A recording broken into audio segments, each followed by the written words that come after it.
ഞങ്ങളുടെ ഒരാഴ്ചത്തെ കാത്തിരിപ്പാണ് ഓരോ വീക്കെൻഡ്സും. അതുകൊണ്ട് തന്നെ ഞങ്ങൾ രണ്ടുപേരും കൂടി ഒന്നിച്ചുള്ള വീക്കെൻഡ്സ് ഞങ്ങൾക്ക് കുറച്ചുകൂടെ സ്പെഷ്യലാണ്. ഇന്ന് അങ്ങനെ ഒരു ദിവസമാണ്. അപ്പോൾ അത് കുറച്ചുകൂടെ സ്പെഷ്യലാക്കാൻ വേണ്ടിയിട്ട് ഞാൻ ഒന്ന് ഹാർഡ് വർക്ക് ചെയ്യാൻ തീരുമാനിച്ചു.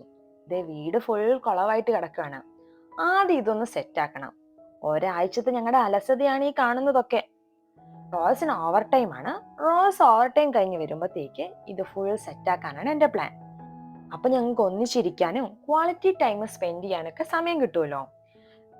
അങ്ങനെ പണിയൊക്കെ ഒതുക്കി ഒന്ന് റെസ്റ്റ് എടുത്തപ്പോഴത്തേക്ക് കെട്ടിയോൻ ഇങ്ങെത്തി.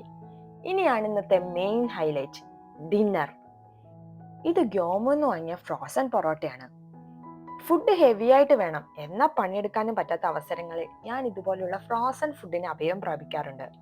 നാട്ടിലെ പൊറോട്ടയോടൊന്നും കമ്പയർ ചെയ്യാൻ പോലും പറ്റില്ലെങ്കിലും കൊതി തോന്നുമ്പോൾ ഇവ ഞങ്ങൾക്ക് പ്രിയപ്പെട്ടവനാണ്, ഞങ്ങളുടെ പ്രിയപ്പെട്ട പൊറോട്ട.